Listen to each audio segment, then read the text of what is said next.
आत्मा का हित किन कारणों से होता है, उन कारणों में गुप्ती समिति के स्वरूप को समझा। अब धर्म क्या है? तो धर्म को निश्चय और व्यवहार के रूप में लिया जाता है। निश्चय धर्म अपने आप में एक प्रकार का होता है, लेकिन व्यवहार धर्म को बहुत सारे भेदों में डाल दिया जाता है। 3 प्रकार का धर्म ये व्यवहार रत्नत्रय की कोटि में आ जाता है। उन व्यवहार रत्नत्रय की कोटि में जो सबसे पहले सम्यक दर्शन होता है, तो सम्यक दर्शन की प्राप्ति देव शास्त्र गुरु के श्रद्धांश से हुआ करती है। उस सम्यक दर्शन को यदि सुरक्षित रखना है तो उनके 8 अंगों का पालन करना होता है, क्योंकि ये 8 अंग जो होते हैं, इन 8 अंगों के ऊपर ही सम्यक दर्शन का महल टिका होता है। कल अपन ने देखा था कि उनमें 8 अंगों में 4 अंग श्रद्धानात्मक हुआ करते हैं और 4 अंग आचरणात्मक हुआ करता है। आचरण और श्रद्धान, इन दोनों में अपन किस तरह से भेद करते हैं? तो जहां पर निज और पर के साथ संबंध रखा जाता है, वो आचरण के रूप में आता है। उपगुहन स्थितिकरण, यहां से आचरण प्रारंभ हो जाता है। स्थितिकरण को भी आगम और युक्ति से, निज को और पर को, पर का स्थितिकरण करना ये व्यवहार धर्म कहलाता है, और अपने आप का स्थितिकरण कर लेना ये निश्चय स्थितिकरण कहलाता है। चलते चलते एक व्यक्ति गिर गया। अब वो ऐसी बुरी स्थान पर गिरा कि वो बार बार उठने की कोशिश करता, लेकिन उठ नहीं पा रहा।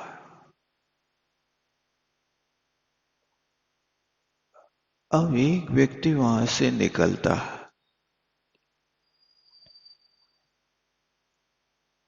उसको पड़े हुए देख करके, अरे ऐसे तो रास्ते रास्ते में पड़े रहते, कौन कौन को उठाएंगे, यही में समय निकल जाएगा, और वो आगे बढ़ जाता है। दूसरा व्यक्ति वहां से निकला, सहयोग तो नहीं किया,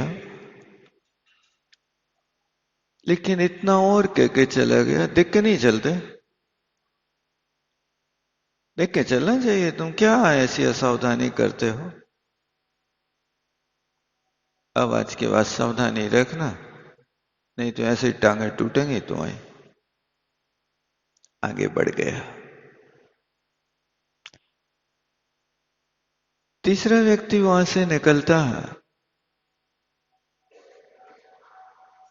और उस पड़े हुए व्यक्ति को देख करके, अरे सरकार कैसे रोड बनाती है, 6 महीना नहीं चलते, मिट जाते हैं, लोग परेशान होते हैं। सहयोग कुछ नहीं किया, आगे बढ़ गया। एक चौथा व्यक्ति वहां से निकलता, ओहो देखो, ये हमारा भाई एक जीव यहां गिर गया, तड़प रहा है, हमारी भले ही ट्रेन चूक जाए, लेकिन पहले इनका सहयोग करना हमारा कर्तव्य है। इनको पहले सुरक्षित स्थान पर भेजना कर्तव्य है। एक बार की बात है, एक बालक परीक्षा देने जा रहा था।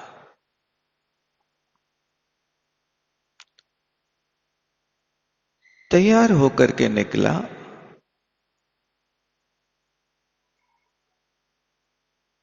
अपनी साइकिल पर जा रहा था।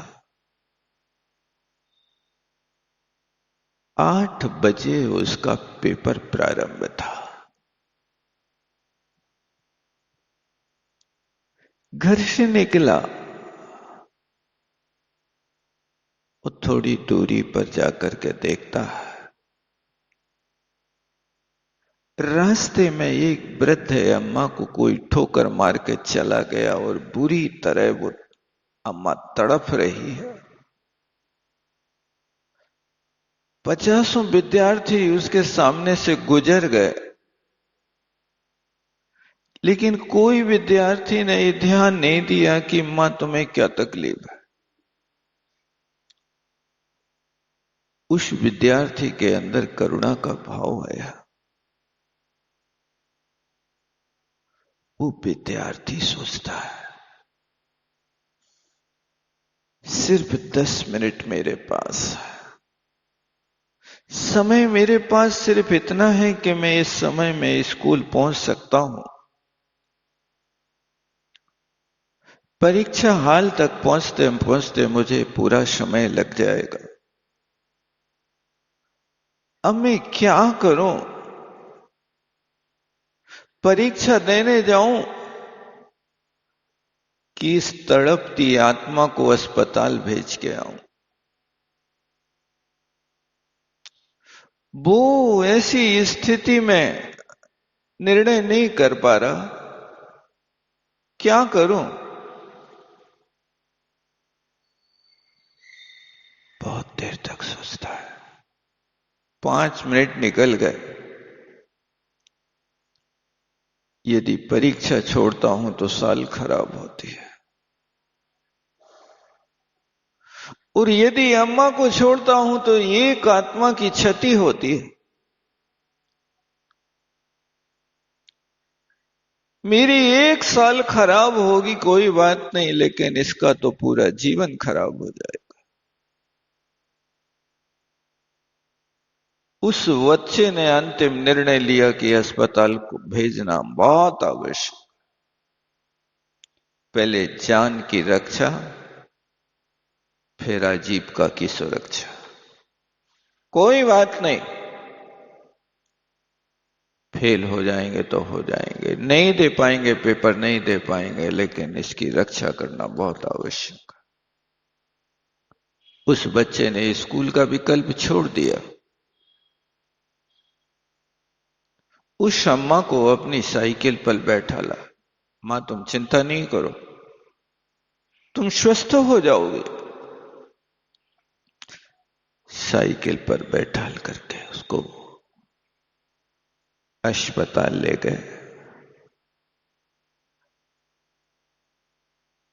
उस डॉक्टर ने देखा कि ये विद्यार्थी है। ये विद्यार्थी यहां पर अभी स्कूल की यूनिफॉर्म पहन करके आया है, मतलब इसके परिवार का कोई व्यक्ति बीमार नहीं, ये परोपकार कर रहा है, ऐसा लगता है। डॉक्टर ने उस बच्चे से पूछा, बेटा क्या हुआ?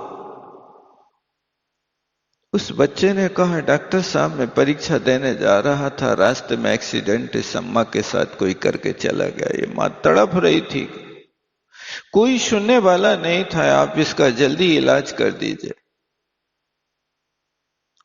डॉक्टर ने बहुत जल्दी किया, उसको भर्ती कर लिया। उस डॉक्टर ने कहा, बेटा इस अम्मा का इलाज अब मैं कर दूंगा, तुम स्कूल चले जाओ। वो बेटा देखता है घड़ी में 8:45 बज चुका था। अब मुझे परीक्षा हॉल में प्रवेश नहीं मिलेगा।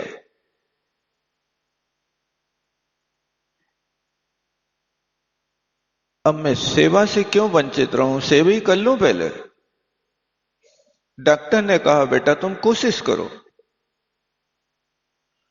वो तुम्हारे प्रिंसिपल का नंबर हमारे लिए दो, मैं उनसे बात करता हूं।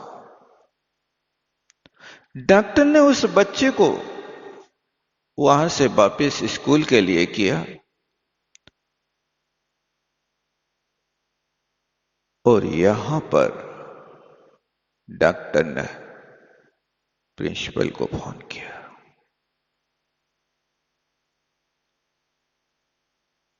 वो यहां पर डॉक्टर कहता है सर आपके विद्यालय में ऐसे परोपकारी करुणाग्राही करुणा में तत्पर रहने वाले बच्चे पढ़ते हैं, इसका मुझे बहुत गौरव है कि आपके स्कूल में ये शिक्षा दी जाती है कि तड़पते हुए व्यक्ति को पहले इलाज कराना, बाद में स्कूल जाना। सर ये बच्चा लेट हो रहा होगा, आप उसको परीक्षा में प्रवेश दे देना, उसको वंचित मत करना। उस डॉक्टर की बात चल रही थी, इतने में बच्चा आ गया और बच्चा बहुत दीनहीन अवस्था के सामने प्रिंसिपल के पास खड़ा है। सर मैं लेट तो हो गया, आपकी यदि अनुकंपा हो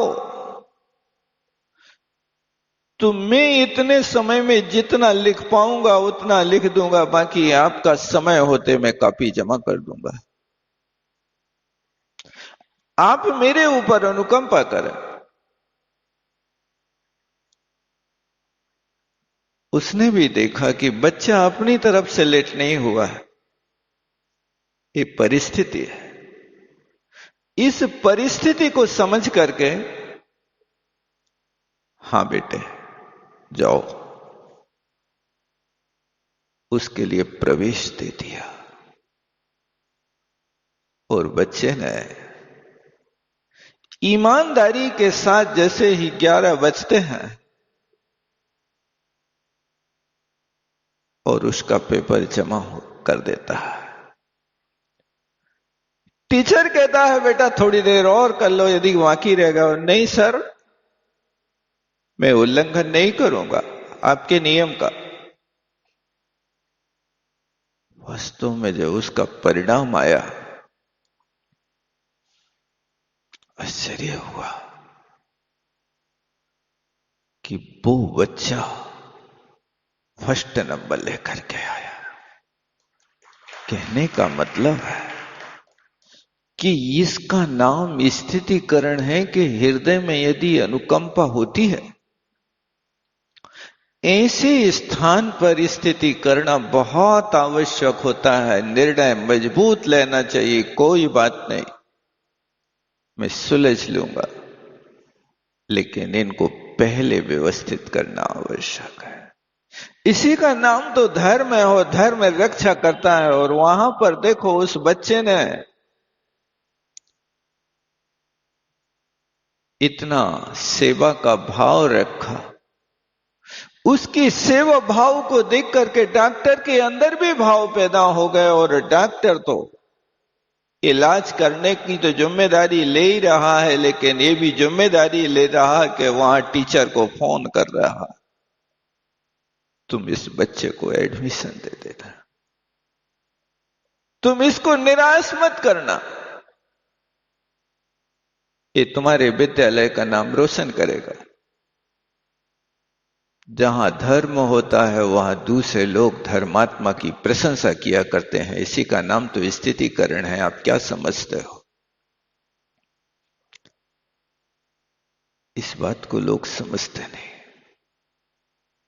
और व्यक्ति धर्म से दूर भाग जाता है। ऐसी परिस्थिति यदि हमारे सामने भी आती है, हमारा भी कर्तव्य है कि यदि यहां लोक व्यवहार में कोई चीज छूट रही है तो छूट जाए, लेकिन जो वास्तव में सम्यक दृष्टि होगा वो सम्यक दृष्टि दूसरों के दुख पहले दूर करेगा, बाद में फिर अपना दूसरा काम करेगा। क्योंकि धम्मो दया विशुद्धो, धर्म किसका नाम है? तुम्हारे अंदर की अनुकंपा, दूसरों के दुख तुम्हारी करुणा की परीक्षा लेता है। तुम्हारे अंदर कितनी करुणा है, वो दुख उसको है, लेकिन आपकी करुणा की परीक्षा होती है। दुख उसको हो रहा है और आंखों से आंसू सम्यक दृष्टि के बह रहे हैं। उसको दुख नहीं है, लेकिन आंसू क्यों बह रहे हैं? ध्यान रखना, आंसुओं में पानी नहीं होता। आंसू जब भी आते हैं तब भावनाओं के आंसू होते हैं। नीतिकारों ने लिखा कि आंसू को सिर्फ पानी मत समझना, इनमें 98% भावनाएं जुड़ी होती हैं और 2% पानी होता है। अथवा आंखें ऐसे नहीं पानी बहाती हैं, आंखें बहुत समझदार। आंखों से पानी तब बहता है जब हृदय रोता है, दूसरों की पीड़ा देखता है, दूसरों के प्रति ऐसी भावना अनुकंपा की होती है, तो करुणा से भरा हुआ हृदय अपने आंखों से पानी बहा देता है। ये उसकी विशेषता होती है। ये व्यवहार स्थितिकरण है, लेकिन ये व्यवहार स्थितिकरण भी व्यक्ति की आंखों में पानी ला देता है। जहां से सैकड़ों लोग गुजर गए हों और किसी के अंदर ये भावना पैदा ना हुई हो कि इससे कम पूछ तो लेते इसके हृदय में कौन सी पीड़ा है। इसलिए सैकड़ों लोगों में नहीं, लाखों लोगों में एकाध सम्यक दृष्टि होता है। सम्यक दृष्टियों की इस पंचम काल में अपने भारत क्षेत्र में बहुत न्यूनता है। इसलिए स्थितिकरण का अर्थ यही होता है कि ये स्थितिकरण ऐसी तलवार है कि अपने गर्दन पर रखी जाती है, लेकिन दूसरों की गर्दन काटते हैं। ये स्थितिकरण है कि अपने हृदय में एक भावना होती है और दूसरों के साथ वो आचरण किया जाता है, तभी जाकर के स्थितिकरण हुआ करता, अन्यथा संभव नहीं हुआ करता। आप भी कोशिश करें कि आप देवशास्त्र गुरु के उपासक हैं। उस नन्हे से बालक ने सम्यक दर्शन के अंग, छठे अंग को पालन करने का निर्णय लिया। उसने परीक्षा को मुख्य नहीं समझा, इसके लिए मुख्य समझा। आप भी कोशिश करें कि आप भी सामने वाले की पीड़ा को समझ करके स्थितिकरण करने की कोशिश करें। आपके सामने यदि कोई दुखी व्यक्ति अपने दुख सुनाता है तो आप सुनने को तैयार नहीं होते। आपके घर में कोई व्यक्ति बीमार पड़ा है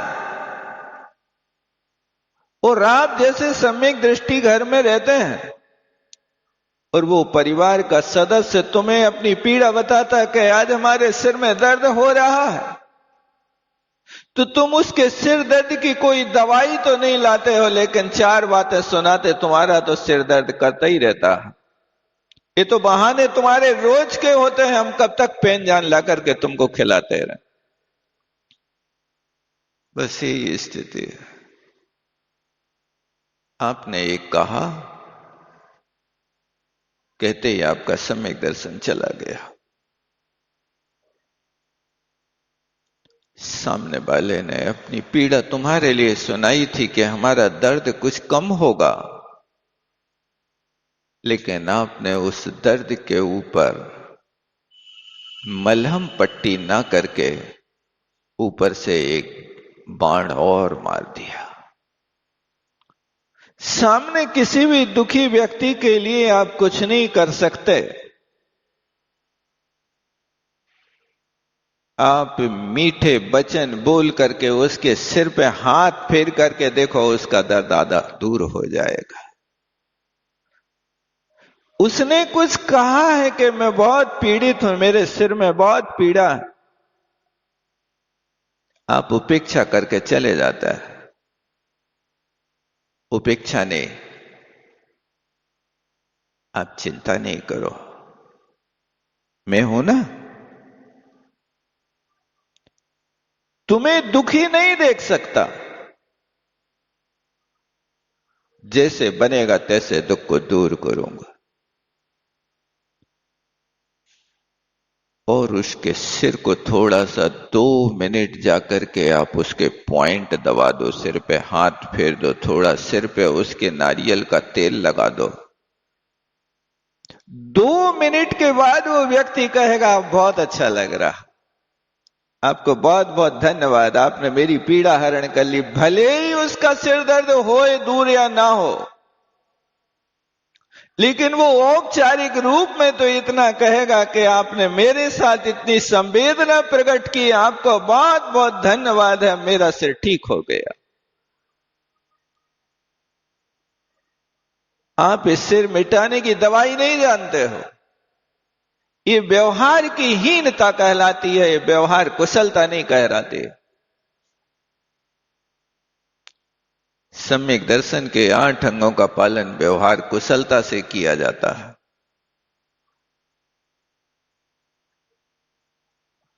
आप ऐसे माहौल में रचे पचे हैं कि आप दूसरों की पीड़ा को मजाक बना लेते हैं, मजाक उड़ाते रहते हैं। मजाक उड़ाना अच्छा नहीं होता। सामने वाले की परिस्थिति को समझ करके आप कोशिश करो कि अपने इस स्थितिकरण अंग को जैसे बने तैसे संभाल करके रखना। और फिर इसके बाद आता है वात्सल्य अंग। वात्सल्य क्या वस्तु है? वात्सल्य जो बनता है, वत्सस्य भावो वात्सल्य। वत्स का जो भाव होता है उसको वात्सल्य कहते हैं। यानी साधर्मी के प्रति ऐसा भाव होना चाहिए जैसा मां का बेटे के प्रति होता है।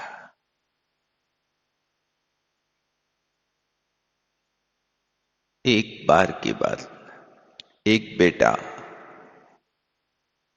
अपने पिता का ठंड के दिनों में दाह संस्कार करके आया। वो संस्कार करके आया, बच्चा गीले कपड़ा पहन करके ठिठुर रहा था।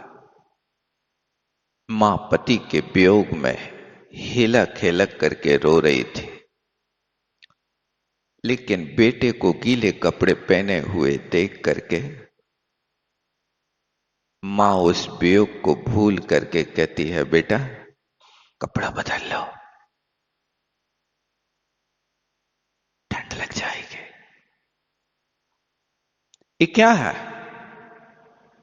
ये वत्स का भाव है।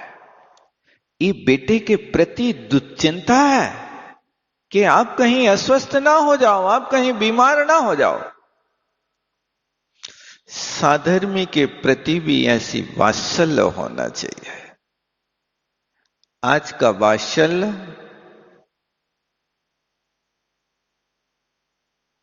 व्यक्ति के पास होता है, लेकिन वो वात्सल्य वासना की ओर खींचने वाला होता है, वो वात्सल्य धर्म की ओर खींचने वाला नहीं होता है। आचार्य भगवान कहते हैं कि जैसे बने तैसे अपने साधर्मी जनों के प्रति बिना कपट भाव के हृदय से प्रेम होना, उसका नाम वात्सल्य होता है। और वो वात्सल्य का धारी व्यक्ति जो होता है, वो वास्तव में अपने आप में सदा प्रसन्न होता है। हृदय की प्रसन्नता उसके मुख से टपकती रहती है। वात्सल्य जहां होता है, उस व्यक्ति के ओंठों पर हमेशा मुस्कान बनी रहती है। ये वात्सल्य कहलाता है, जिसको देख करके लगता है आप सामने वाले व्यक्ति को कुछ नहीं दे सकते, कोई बात नहीं, आप सिर्फ उसके लिए वात्सल्य दो, वो व्यक्ति तुम्हारा बन जाएगा। लेकिन हम इसकी भी कंजूसी करते जाते हैं। इसमें हमें ध्यान रखना है कि यदि हमें नहीं दे पाते तो हमारा सम्यक तो उससे खत्म हो जाएगा और फिर एक अंग की हीनता मानी जाएगी। आप इस अंग को भी अच्छी तरह से पालन करें।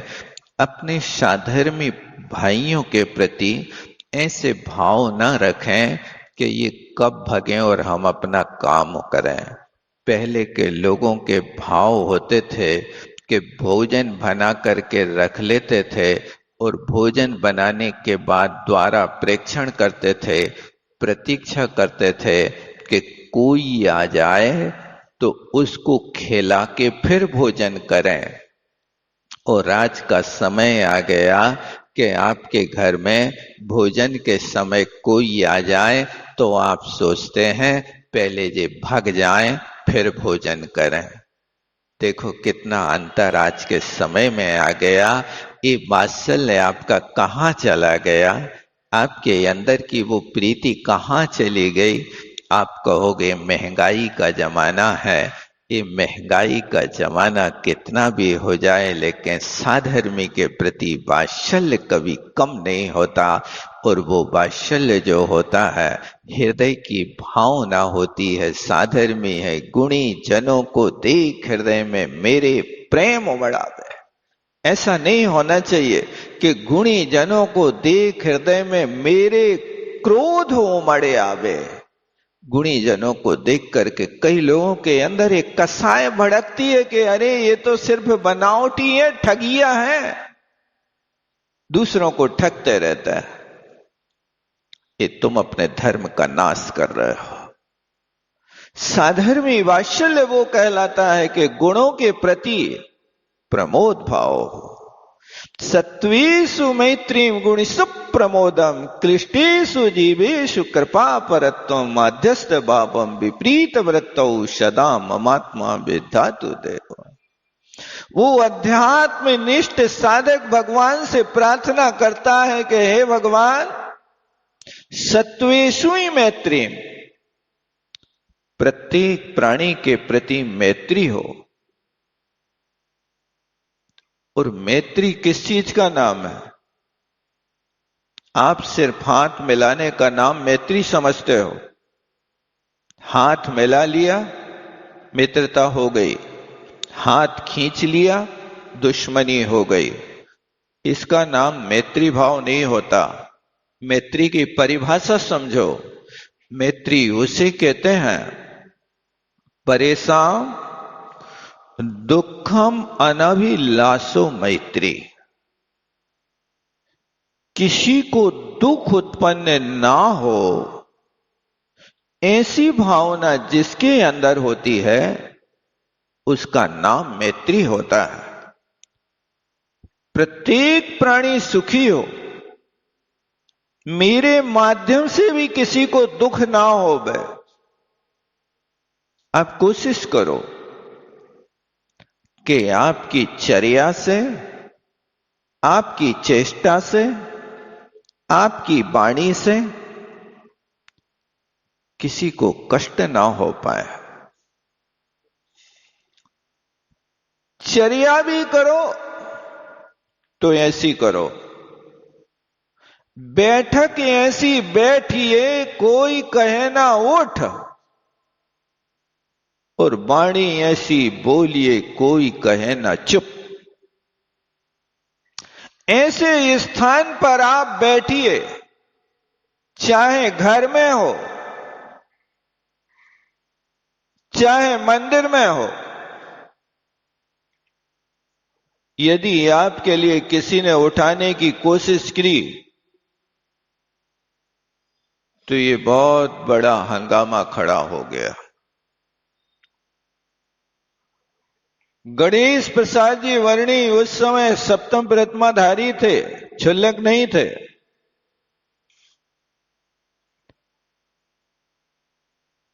एक बार बरुआ सागर से ग्वालियर जा रहे थे। बस पे बैठे फ्रंट सीट पे। अब बस 2-3 स्टेशन पार करके आगे बढ़ी।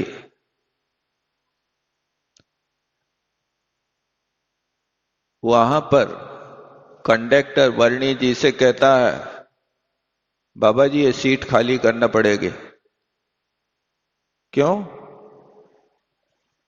इसमें थानेदार साहब आके बैठेंगे। अरे भाई, हमने पैसे दिए हैं, हम कहीं भी बस में बैठ सकते हैं। नहीं महाराज, आप जिद ना करें। इस सीट जब तक खाली है तब तक आप बैठ सकते हैं, लेकिन ये रिजर्व सीट है। इस सीट पर यदि कोई अधिकारी आएगा तो आपको खाली करना पड़ेगा। कंडक्टर की बात को सुनकर के उसको लगा, अच्छा ठीक है, तो आधी सीट में वो बैठ जाएंगे। नहीं, पूरी सीट खाली करना पड़ेगा। वर्णी जी ने कहा कि जब सीट रिजर्व है तो आपको पहले सूचित करना चाहिए था। आपने हमें सीट पे बैठा दिया, हमसे टिकट ले ली, अब बाद में तुम विवाद कर रहे हो। दोनों लोगों में बहुत विवाद हो गया और वर्णी जी उस विवाद से इतने पीड़ित हुए कि वर्णी जी वहीं पर उतर गए और संकल्प कर लिया कि आज के बाद अब गाड़ी पे यात्रा नहीं करूंगा, पैदल ही यात्रा करूंगा। और वर्णी जी ने उस वेश में आकर के, उस भाव में आकर के, उन्होंने जीवन पर्यंत के लिए वाहन का त्याग कर दिया। ये होता है कभी कभी विवाद की परिस्थिति, इसलिए बैठक ऐसी बैठिए कोई कहे ना उठ। कहीं भी किसी भी क्षेत्र में आप देख लीजिए, जहां आपका स्थान नहीं है, उस स्थान पर यदि बैठेंगे तो लोग कहेंगे उठिए भाई साहब। मंदिर में भी जो व्यक्ति जहां बैठ करके पूजा करता है और सालों से पूजा करता आ रहा है, उस स्थान पर बैठकर ही उसको अच्छा लगता है। अब आप उसके स्थान पर जाकर के बैठ जाएं और तुम उससे कहो तुम्हारी बपोती है का, मंदिर तो सबको है, इससे झगड़ा होगा, विवाद होगा। जैसे वर्णी जी ने सीट छोड़ दी, वो भी मंदिर छोड़ देगा। और तुमने एक व्यक्ति के लिए मंदिर छुड़वा दिया, इसका दोष तुम्हें लगेगा। बैठक ऐसी बैठिए कोई कहे ना उठ। तुम यदि धर्मात्मा हो तो तुम्हारा कर्तव्य है कि सीट उन भाई साहब की है, उनके लिए रहने दीजिए। आप उनके लिए चटाई और बिछा दीजिए, उनके लिए कुर्सी और रख दीजिए, उनके लिए द्रव्य की थाली और रख दीजिए। ये आपके लिए व्यवस्था जुटाना, ये हमारा वात्सल्य धर्म होता है।